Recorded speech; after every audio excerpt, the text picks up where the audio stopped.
Hi guys, welcome back. Domain 6 Cryptographic PKI Public Key Infrastructure. Okay, so this is the last video of the chapter.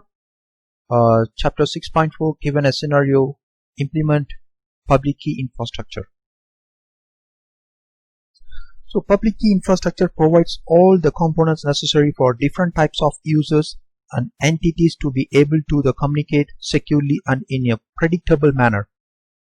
A PKI is made up of hardware, applications, policies, services, programming interfaces, cryptographic algorithm, protocol, users, and utilities. These components work together to allow communication to manage asymmetric keys, facilitating the use of public key cryptography for digital signature, data encryptions, and integrity. Although many different applications and protocols can provide the same type of functionality, constructing and implementing a PKI boils down to establish a level of trust. So this is the components we are going to see, the topic we are going to see, components, PKI components and PKI concepts, PKI types of certificates, and PKI certificate formats. We will see this one by one. First, the PKI components. A PKI is composed of several components all working together to handle the distributions and management of keys in a public key crypto system. Keys are carried through a digital structure known as certificate. Other components such as certificate authority and registrations authority exist to manage certificate. Working together, these components enable seamless use of public key cryptography between systems. So for example, you can see in the picture, John and Diane want to communicate securely.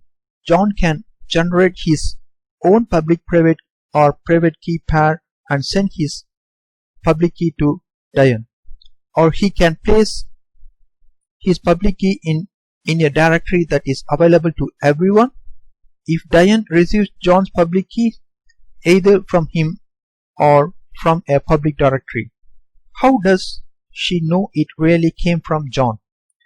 Maybe another individual as masquerading as John and has replaced John's public key with her own, as you can see in the picture. If this took place, Diane would believe that her message could be read only by John, and that he replies were actually from him. However, she would actually be communicating with Kathy. What is needed is a way to verify an individual identity to ensure that a person's public key is bound to the identity, and thus ensure that the previous scenario cannot take places. Okay, so you can see on the right side picture, in the PKI environment, entity called registration authority, RAS, and certificates authority provides services similar to those of Department to Motor Vehicle DMV. When John goes to register for a driver's license, he has to prove his identity to DMV by providing his passport, birth certificate, or other identification document. If the DMV is satisfied with the proof of John provides, the DMV will create a driving license that can then be used by John to prove his identity. Whenever John needs to identify himself, he can show his driver's license. Although many people may not trust John to identify himself truthfully, they do trust the third party, the DMV. In the PKI context, while some variants exist in the specific product, the RA will require proof of identity from the individual requesting a certificate and will validate this information. The RA will then advise the CA to generate a certificate which is analogous to a driver license. The CA will digitally sign the certificate using the private key. The use of private key assures the receipt that the certificate came from the CA. When Diane receives John's certificate and verify that it was actually digital signed by a CA that she trusts, she will believe that the certificate is actually John's, not because she trusts John, but because she trusts the entity that is vouching for his identity. This is commonly referred to a third-party trust model, public key, or components of digital certificate. So when Diane verifies the CA digital certification signature, this verifies that the certificate is truly John's, and the public key that the certificate contains is also John's. This is how John's identity is bound to his public key. This process allows John to authenticate himself to Diane and others. Using the third-party certificate, John can communicate with her using public key encryptions without prior communications or pre-existing relationship. Once Diane is convinced of his legitimacy of John's public key, she can use it to encrypt and decrypt message between herself and John, as you can see on the right side picture. That's the very best example. Numerous applications and protocol can generate public or private key pairs and provide functionality similar to what a PKI provides, but no trust third party is available for both of the communication parties. For each party to choose to communicate this way without a third party watching for the other identity, the two must choose to trust each other and the communications channel they are using. In many situations, it is impractical and dangerous to arbitrarily trust an individual you don't know. This is when the components of PKI must fall into places to provide the necessary level of trust you cannot or choose not to provide on your own. What does the infrastructure in public key infrastructures really mean? An infrastructure provides a sustaining groundwork upon which other things can be built. So on infrastructure works at a low level to provide a predictable and uniform environment that allows other higher level technology to work together to uniform access point. The environment that the infrastructure provides allows this higher level application to communicate with each other and gives them the underlying tools to carry out their task. Okay. CA, Certificate Authority. As just described, the CA is the trust authority that certificate individuals' identities and create electronics document indicates that the individuals are who they say they are. The electronics document is referred to as a digital certificate, and it is established an associations between the subject's identity and a public key. The private key that is paired with the public key in the certificate is stored separately. The CA is more than just a piece of software. However, it is actually made up of the software, hardware, procedures, policies, and people who are involved in validating individuals' identities and generating the certificate. This means that if one of these components is compromised, it can negatively affect the CA overall and can threaten the integrity of the certificate it produces. Every CA should have a certificate practice statements that outlines how identities are verified, the steps that CA follows to generate, maintain, and transmit certificate, and why the CA can be trusted to fulfill its responsibility. It describes how keys are secured and what data is placed within a digital certificate, and how revocations will be handled if a company is going to use and depend on a public CA. The company's security officers, administrators, and legal department should review the CA entire CPS to ensure that it will properly meet the company's needs and to make sure that the level of security claimed by the CA is high enough for their use and environment. A critical aspect of a PKI is the trust between the users and the CA, so the CPS should be reviewed and understood to ensure that this level of trust is warranted. The certificate servers is actual server that issues certificate based on the data provided during the initial registration process. The server constructs and populates the digital certificate with the necessary information and combines the user's public key with the resulting certificate. The certificate is then digital signed with the CA private keys. So let's move on. PKI certificate revocations. So a certificate can be revoked when its validity when it is validity needs to be ended before its actual expirations date is met, and this can occur for many reasons. For example, a user may have lost a laptop or smart card that stores a private key, and improper software implementations may have been uncovered that directly affects the security of a private key. A user may have fallen victim to a social engineering attack and inadvertently given up a private key. Data held within the certificate may no longer apply to the specified individual. Or perhaps an employee has left a company and should not be identified as a member of an in-house PKI any longer. In the last instance, the certificate, which was bound to the user's key pair, identified the user as an employee of the company, and the administrator would want to ensure that the key pair could not be used in the future to validate this person affiliations with the company. Revocations of the certificate prevent use in the future. If any of the previously listed things happens, as a user private key has been compromised or should no longer be mapped to the owner identity.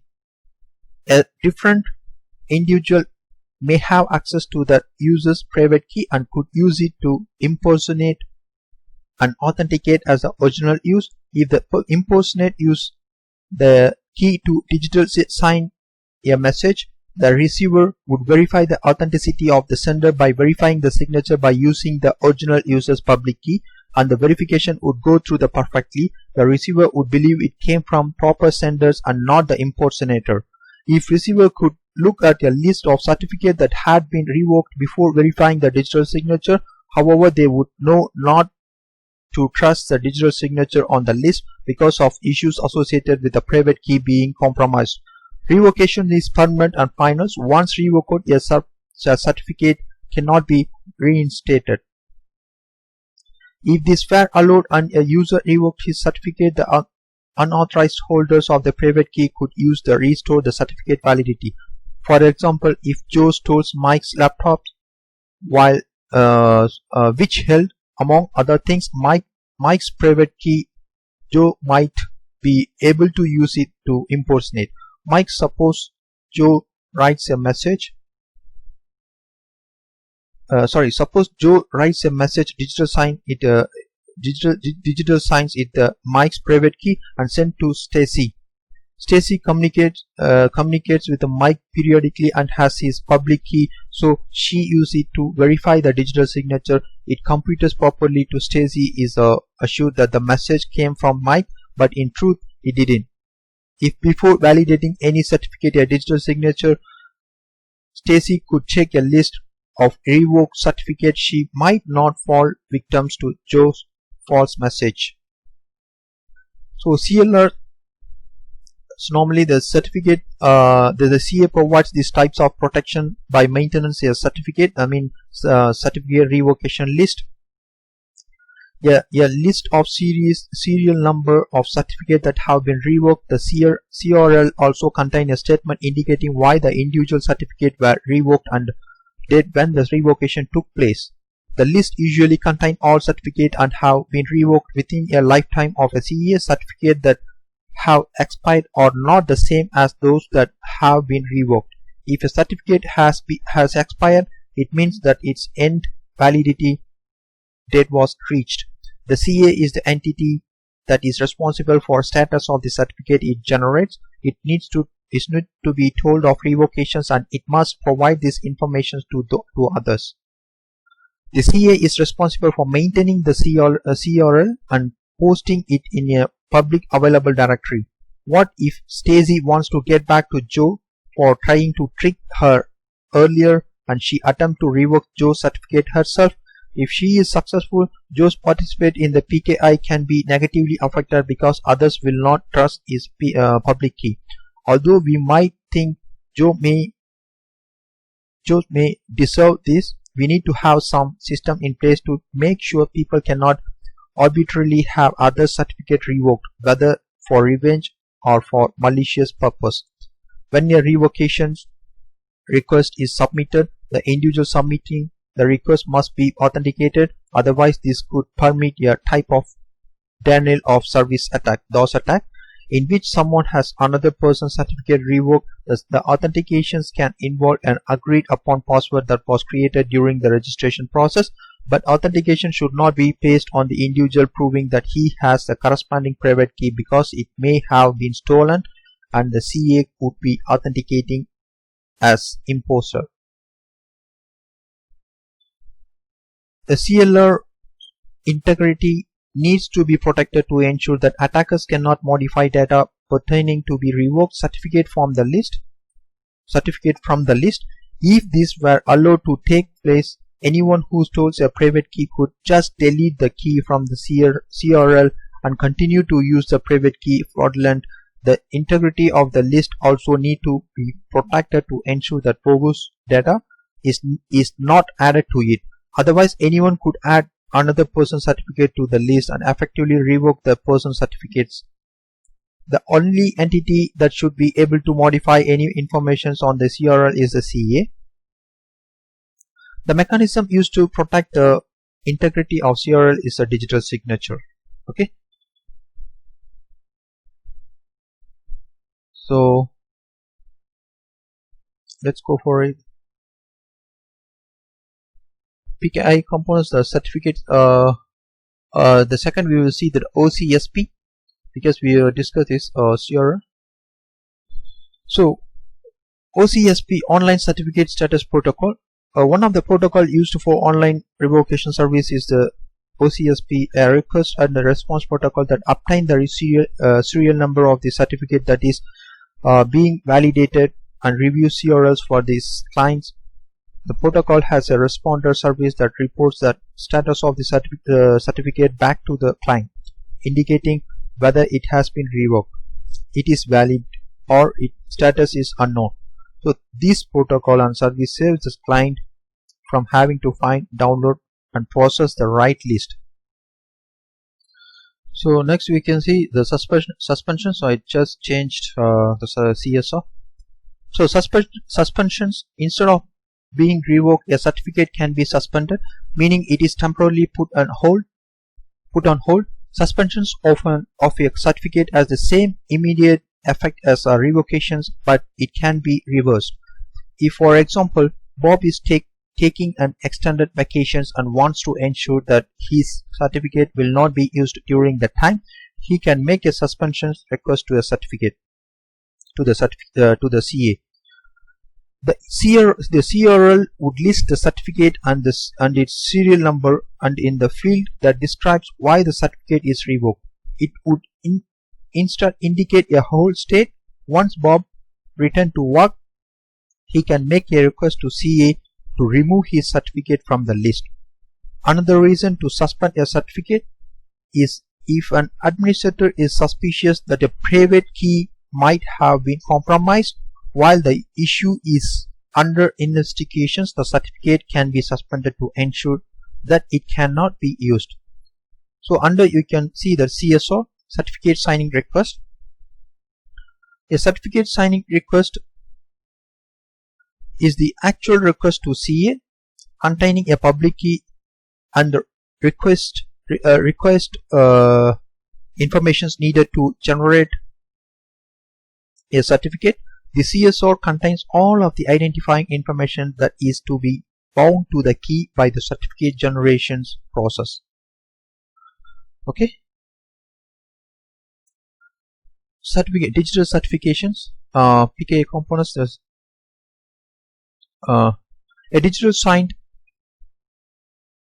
certificate binds an individual's identify to a public key, and it contains all the information received needs to be assured of the identity of the public key owner.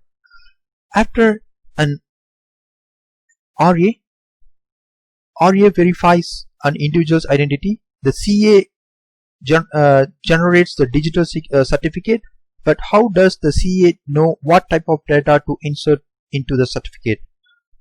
So this certificate or create and formatted based on the X.509 standard, which outline the necessary field of the certificate and the possible value that can be inserted into the fields.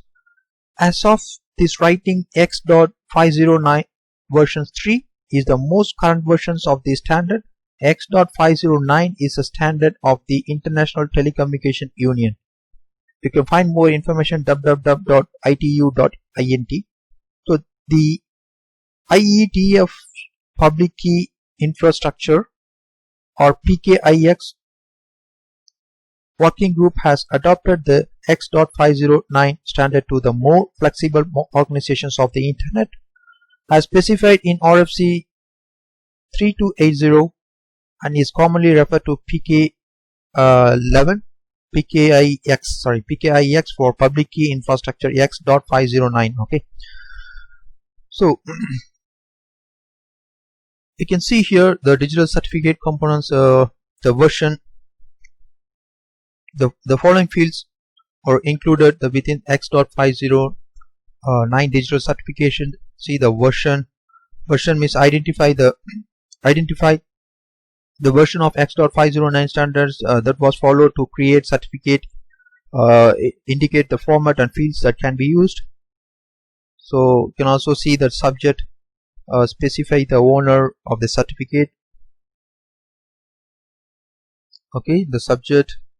So and then public key is identify the public key being bound to the certificate.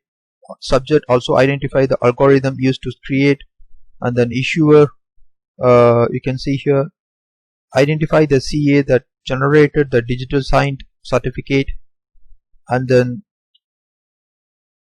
validity. So here the validity period specify the date through which the certificate is valid for use, and the certificate usage specify the approved use of the certificate, which dictates intent use of the public key.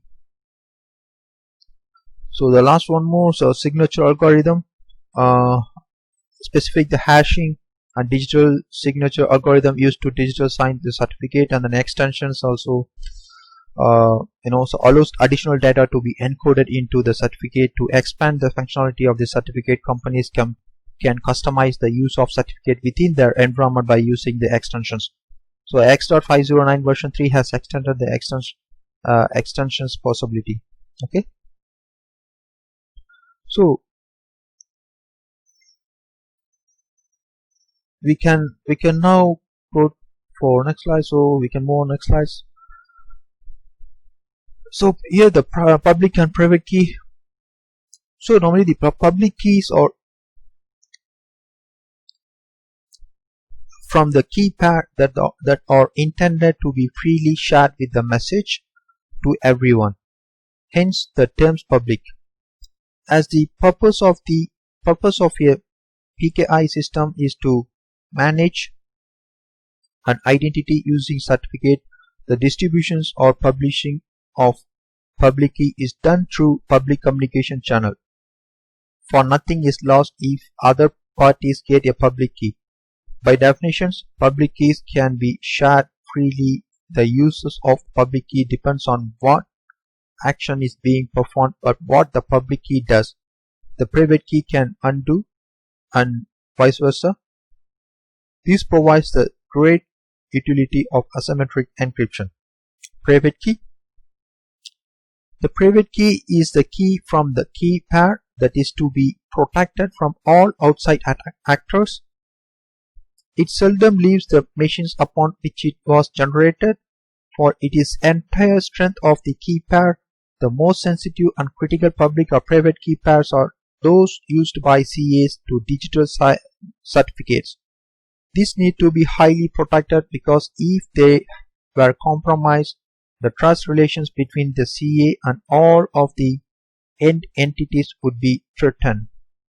In high security environments, these keys are often kept in tamper-proof hardware encryption store only accessible to individuals with a need to access. Okay, you can also see the picture in the very good example. So registration authority, online versus offload work from the CA. So before we go for this topic, let's talk about this PKI concept. PKI systems are comprised of the items discussed in the previous sections as well as the method of the using employee those items to achieve the desired functionality. When employee a PKI based solutions, it is important to understand that the security of the solution is as depend upon how the element or employed as it is on how they are constructed. So in this slide we will see several important operational elements such as pinning, stamplings and certificate chainings, and examine various trust model. Okay, so first we see that online versus offline CA. So certificate server must be online to provide certification services. So why would anyone have an offline server? The primary reason is security. If a given certificate authority is used only for periodic functions, for example signing of specific certificates that are rarely reused or signed, then keeping the server offline except the when needed provides a significant level of security to the signing process. Other CA requests such as CRL and validations requests can be moved to a validation authority approved by the CA. Okay, we move on next slide. PKI concepts stapling. So stapling is the process of combining related items to reduce communication steps. An example is that when someone's request a certificate, stapling sends both the certificate and OCSP responder informations in the same request to avoid the additional fetch the client would have to perform during path validations. Okay, pinning. So when a certificate is presented for a host, either identifying the host or provide a public key, this information can be saved in an act called pinning. Pinning is the process of associating a host with the previously provided X.509 certificate or public key. This can be important for mobile applications that move between network frequently and are much more likely to be associated with hostile network where level of trust are low and risk of malicious data are high. Pinning assists in security through the avoidance of the use of DNS and is inherent risk when on less than secure network. The process of reusing a certificate or public key is called key continuity. This provides protection from an attacker assuming that the attacker was not in positions to attack the initial pinning. If an attacker is able to intercept and untain the initial contact, then the pinning will preserve the attack. You should pin anytime you want to be relatively certain of the remote host identity, relying upon your home network security, and you are likely to be operating at a later time in a hostile environment. If you choose to pin, you have two options: pin the certificate or pin the public key. Okay, PKI concept. Trust model. So a trust model is a construct of systems, personal, application, protocol, technology and policy that work together to provide a certain level of protections. All of these components can work together seamlessly with the same trust domain because they are known to the other components within the domain and are trusted to some degrees. Different trust domains are usually managed by different groups of administrators, have different security policies and restrict outsiders from the privileged access. Most trust domains are not usually islands cut off from the world.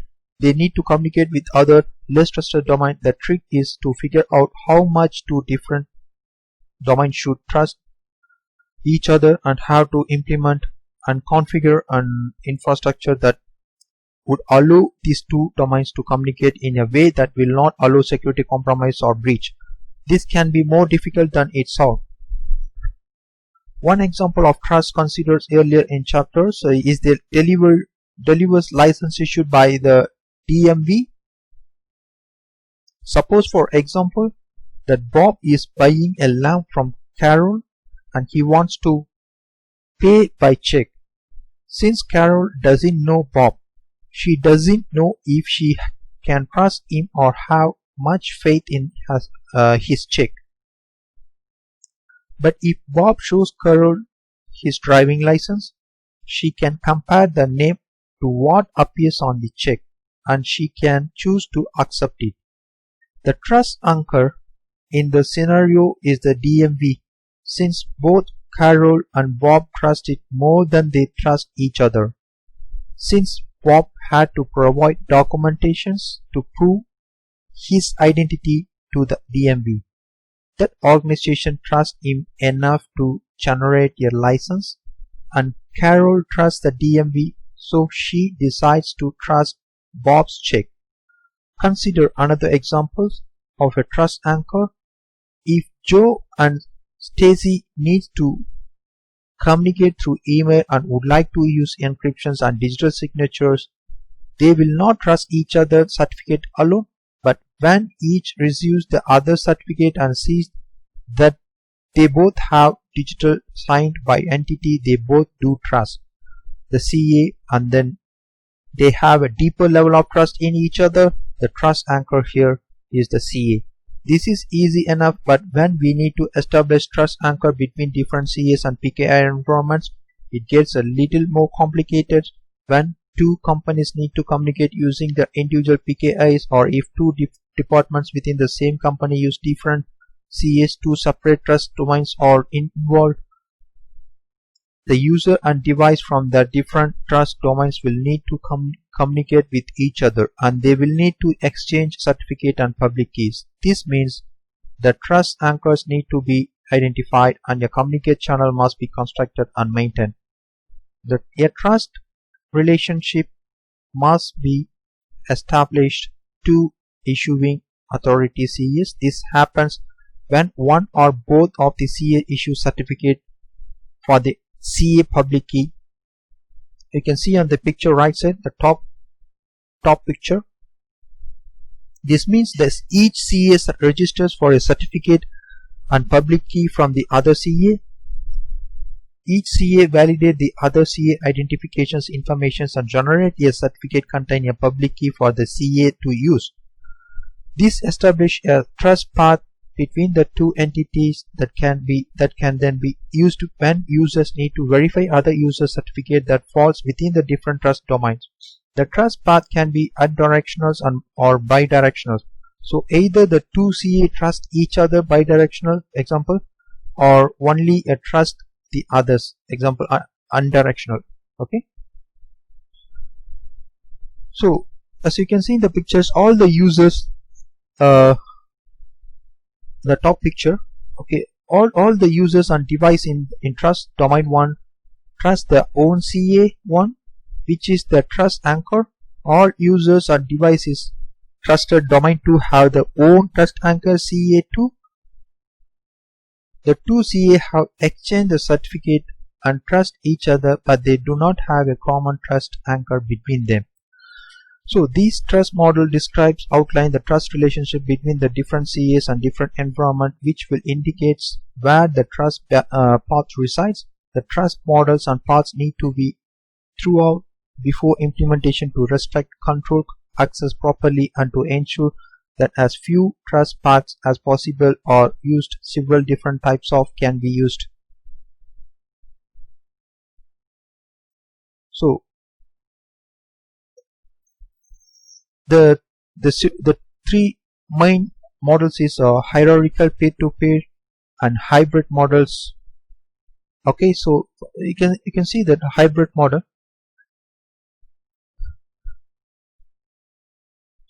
So hybrid model, the first type of the trust model we will examine is a basic hierarchical structure that contains a root CA, an intermediate CA, leaf CAs, and n entities. The configuration is that of an inverted tree. As you can see in the picture, the bottom picture for hierarchical. Okay, so the root CA is the ultimate trust anchor for all other entity in this infrastructure, and it generates certificate for the intermediate CAs, which in turn generates certificate for the leaf of CAs. Sorry, for the leaf CAs, and the leaf CAs generate certificate for the end entity. Okay, and introduced earlier in the chapters, intermediate CAs functions to transfer trust between different CAs. These CAs are referred to as subordinate CAs, as they are subordinate to the CAs that they reference. The path of trust is walked up from the subordinate CA to the higher level CA. In essence, the subordinate CA is using higher level CA as a reference. So no bidirectional trust exists. As you can see in the pictures, no bidirectional trust exists. They are all unidirectional trust, as indicated by the one-way arrows. So since no other entities can certify and generate certifications for the root CA, it creates a self-signed certificate. This means that the certificate issuer and subject fields hold the same information, both representing the root CA, and the root CA's public key will be used to verify the certificate within the time comes. Okay, this root CA certificate and public key are distributed to all entities within the trust model. So walking the certificate path, when a user in one trust domain needs to communicate with another user in another trust domains, one user will need to validate the other certificate. This sounds simple enough, but what it really means is that each certificate for each CA all the way up to a shared trust anchor also must be validated. If Debbie needs to validate Sam's certificate, as you can see in the picture, she actually also need to validate the leaf D CA and intermediate B CA certificate as well as Sam. So as in the pictures, we have a user Sam who digitally signs a message and sends his certificate to Debbie. Debbie needs to validate the certificate before she can trust Sam's digital signature. Include in Sam's certificate is an issuer field which indicates that the certificate was issued by the leaf D CA. Debbie has to obtain leaf D CA's digital certificate and public key to validate Sam's certificate. Remember that Debbie's validate the certificate by verifying his digital signature. The digital signature was certified by the certificate issuer using his private key. So Debbie needs to verify the signature using the issuer's public key. Debbie tracks down leaf D CA certificate and public key, but she now needs to verify this CA certificate, so she looks at the issuer field, which indicates the leaf D CA certificate was issued by intermediate B CA. Debbie now needs to get intermediate B CA certificate and public key. Debbie's client software tracks this down and see that the issuer of the intermediate B CAs is the root CA, for which she already has a certificate and public key. So Debbie's client software had to follow the certificate path, meaning if it had to continue to track down and collect certificate until it came up on upon a self-signed certificate. A self-signed certificate indicates that it was signed by a root CA, and Debbie software has been configured to trust this entity as her trust anchor, so she can stop there. Okay, let's move on next slide. Okay, trust model. The second, the peer-to-peer. So in a peer-to-peer trust model, one CA is not subordinate to another CA. The first two picture top you can see here, the left side and right side for peer-to-peer.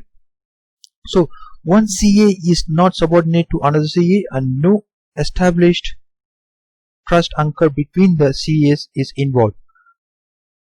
The end entities will look to their issue CA as the trusted anchor, but the different CAs will not have a common anchor.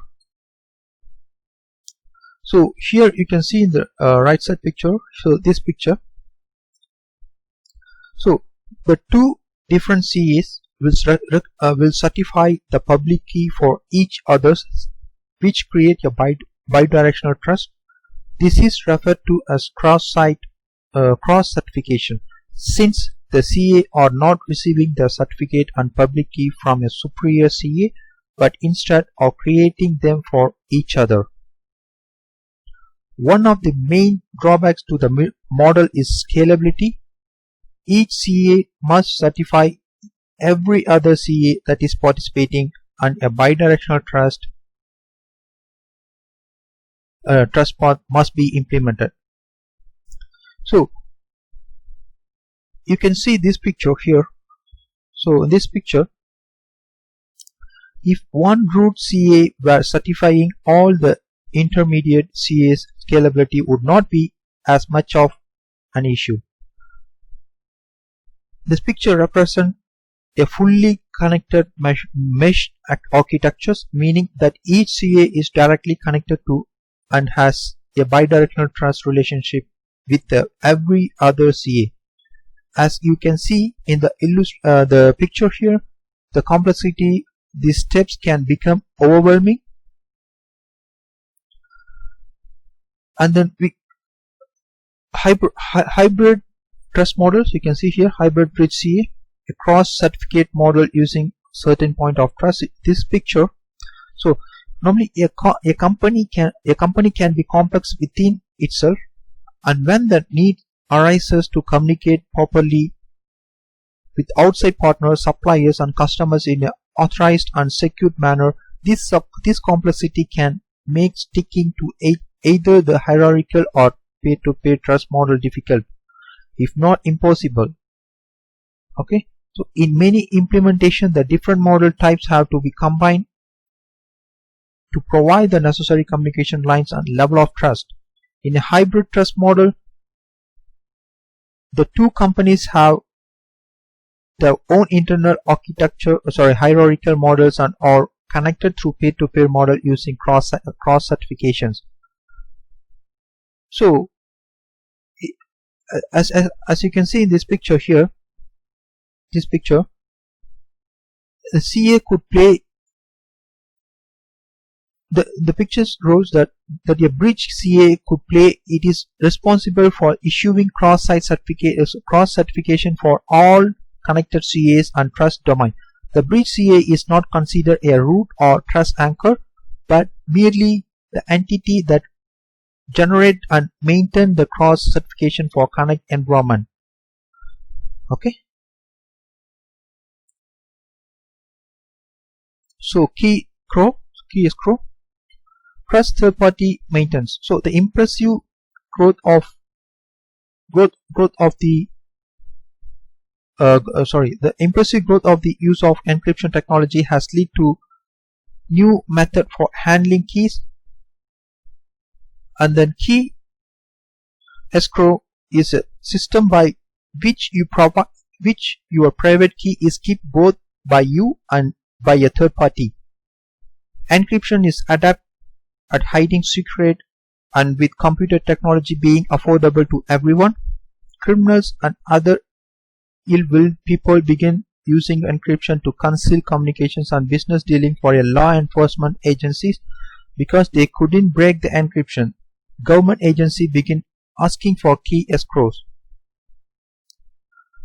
Key escrow in this circumstance is a system by which your private key is kept both by you and by the government. This allows people with a court order to retrieve your private key to gain access to anything encrypted with your public key. The data is essentially encrypted by your key and government key, given the government access to your plain text data. Key escrow is also used by corporate enterprises as it provides a method of obtaining a key in the event that the key holder is not available. So there are also key recovery mechanisms to do this, and the corporate policies will determine the appropriate manner in which to safeguard key across the enterprise. Key escrow that involves an outside agency can negatively impact the security provided by the encryption, because the government requires a huge complex infrastructures of system to hold every escrow key. The security of those systems is less efficient than the security of your memorize the key. However, there are two sides to the key escrow coin. Without a practical way to recover a key if or when it's lost or key holder dies. For example, some important information will be lost forever. Such an issue will affect the designs and security of encryption technology for foreseeable future. Okay. So certificate chaining. Certificates are used to convey, identify, and public keys pairs to use, but this raises the questions: why trust the certificates? So the answer lies in the certificate chains. A chain of trust forms one certificate to another based on signing by an issuer until the chain ends with a certificate that use trust. This conveys the trust from the trusted certificate to certificate that is being used. So in the picture, so we can look at the order list of a certificate from the 1% to one that is trusted. Certificate that sit between the presenter certificate and the root certificate are called chain or intermediate certification. The intermediate certificate is the signer issuers of the presenter certificate, indicating that it trusts the certificate. The root CA certificate is the signer issuers of the intermediate certificate, indicating that it trusts the intermediate certificate. The chain of certificate is a manner of passing trust down from a trust root certificate. The chain terminates with the root CA certificate, which is always signed by the CA itself. The signature of the all certificate in the chain must be verified up to root CA certificate. Okay. Types of certificate. So you can see the list, the types of certificate here, the list. So why there are four main types of certificate are used: entity, entity certificate, CA certificate, cross certification certificates, policy certificate. So first, entity certificate are issued by a CA to specific subjects such as you can see on the picture here. So such as John, the accounting department, or a firewall. And then as you can see in the picture here, an entity certificate is identity document provided by a PKI implementations. A CA certificate can be self-signed in this case of standalone or root CA, or it can be issued by a superior CA within hierarchical model. So in the picture you can see the superior CA gives the authority and allow the subordinate CA to accept the certificate request and generate the individual certificate itself. This may be necessary when a company needs to have multiple internal CAs, and different departments within an organization need to have their own CA servicing the specific entities. Example: users, network device, and applications in the section. In these situations, a representative from each department requires a CAS registers with the more highly trusted CAs and requires a CA certificate. Okay. So let's talk about the list of topic here. Wildcard. So wildcard certificate, a certificate can be issued to an entity such as example.com. But what if there are multiple entities under example.com that need certificates? There are two choices: issue distinct certificate for each specific addresses, or use wildcard certificate. Wildcard certificate work exactly as one would expect. A certificate issued for example.com would be valid for one example.com as well as two example.com. Sorry. Is one.example.com as well as two.example.com. Okay. SAN. Subject alternative name is field extensions in the certificate that has several users. In certificate for machines, it can represent the fully qualified domain name of the machines. For users, it can be the user's principal's name, UPN in short, or in the case of SSL certificate. Okay, so you can also Google it about SAT to know more about it. And then code signing certificate can be designed for specific purposes such as code signing. This is to enable the flexibility of managing certificate for specific functions and reducing the risk in the event of compromise. Code signing certificate are designated as such in the certificate itself, and the application that use the certificate adheres to this policy restriction to ensure proper certification usage. Self-signed certificate are signed by a higher level CA, providing a root of trust. As with the all chains, this is final nodes of trust and the root nodes. Not all certificates have to have the same root node. A company can create its own certificate chain for use inside the company, and thus it creates its own root node. This certificate is example of CA certificate mentioned above and must be self-signed as there is no other higher nodes of trust. What prevents one from signing their own certificate? The trust chains would begin and end with the certificate, and the use would be presented with the dilemma of whether or not to trust the certificate for in the end, or a certificate does it deal a chain of trust to some entity that an end users trust. Machines computer certificate bind identities to keys and provide a means of authentication which at time is needed for computers. Active Directory domain services can keep track of machine in a system through machine identifying themselves using machine certificate, also known as computer certificate. When a user login, the system can use either the machine certificate identifying the machines or the user certificate identifying the users, whichever is appropriate for the desired operation. This is an example of an entity certificate. Email. Digital certificate can be used with the email system for items such as digital signature associated with emails, just as other specialized functions such as code signing have their own certificate. It is common for separate email certificate to be used for identity associated with the email. This is an example of an entity certificate. So user certificate or just users certificate. So user certificate are just a certificate that identify users. They are example of an entity certificate.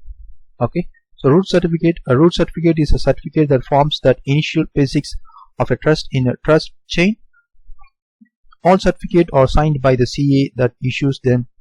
A CA can be chained together in a trust structures. Following the chain, one claims the tree of trust until they find a self-signed certificate indicating it is a root certificate. What determines whether or not a system trusts a root certificate is whether or not this root certificate is in the system stores of the trusted certificates. So different vendors such as Microsoft, Apple have trusted root certificate that determined by corporate policies. With CS they will label as trusted root certificate because they form anchor of trust for other certificate or an example of CA certificate as explained earlier. Domain validations. Domain validation is a low trust means of validations based on an applicant demonstrating control over a DNS domain. Domain validations is a typical used for TLS and has the advantage that it can be automated through checks again a DNS record. A domain validations based certificate, typically free, offers very little in assurance that the identity has not been spoofed, for the applications need not directly interact with the issuer. Domain validation scales well and can be automated with a little if no real interaction between an application and the CA. In return, it offers little assurance. Domain validations is indicated differently in different browsers primarily or differentiate it from extended validation certifications. Extended validation certificate are used for HTTP HTTPS websites and software to provide a high level of assurance as to originator's identity. EV certificate use the same methods of encryption to protect certificate integrity as domain and organization validity certificate. The difference in assurance comes from the processes used by a CA to validate an entity legal identity before issuance. Because of the additional information and during the validation, EV certificate displays the legal identity and other legal information as part of the certificate. EV certificate supports multiple domain but do not support wildcard. Okay, so to assist users identifying EV certificate and the enhanced trusted cell, several additional visual clues are provided to users when EVs are employed. When implementing in browsers, the legal entity name is displayed in addition to the URL and log symbols, and in most instances the entire URL bar is green.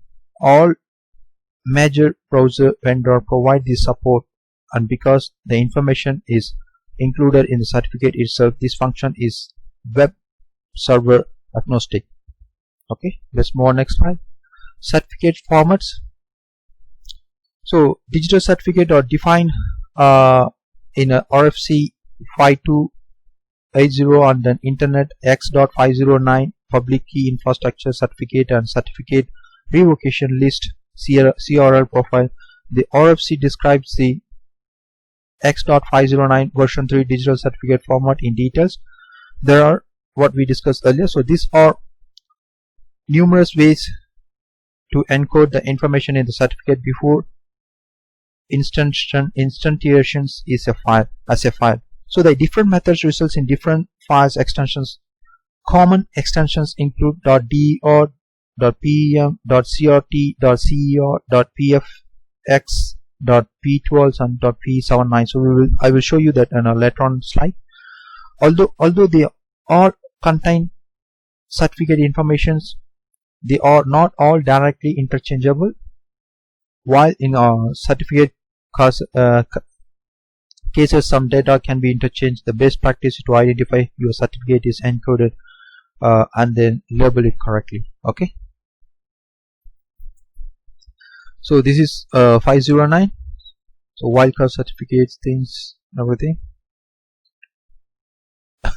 So you can see here the certificate format here. So DR, PEM, so the PEM is a privacy enhanced electronic mail is the most common format used by certificate authority when issuing certificate. PEM comes from RFC 1422 and is a base 64 encoded ASCII file that begin with the begin certificate followed by base 64 data and closing that end certificate. A PEM file support multiple digital certificate including a certificate chains. A PEM file can contain multiple entries one after another, can include both public and private key. Most platforms, however, such as web server, expect the certificate and private key to be in separate files. Okay, the PEM format for certificate data is used in multiple file types including .pem, .cer, .crt and .key files. Second, DER. So DER is distinguished encoding rules in one of the abstract syntax notations 1 ASN.1 encode rules that can be used to encode any data object into a binary files. With respect to certificate, the data associated with the certificate, the series of name value pairs need to be converted to consist format for digital signature, digital signing. DER offers a consist mechanism for the task. A DER files example.der extension contains binary data and can be used for a single certificate. Third is PKCS 7. This PKCS 7B, yeah, they call it 7B or 7C. So this format is stored base 64 ASCII format and has file extensions of .b7b or P7c, P7b, A, P7 capital B file extensions. file begin with begin PKCS7 and only contains certificate and change certificate and not the private key. The most common platforms that support P7B file are Microsoft Windows and Java Tomcat. And then PKCS12, the P12 is alternative file extensions for PKCS12 file format. So okay. So exam preparations. So the job of the service is to issue certificates, verify the holder of digital certificate, and ensure the holders of certificate are who they claim to be.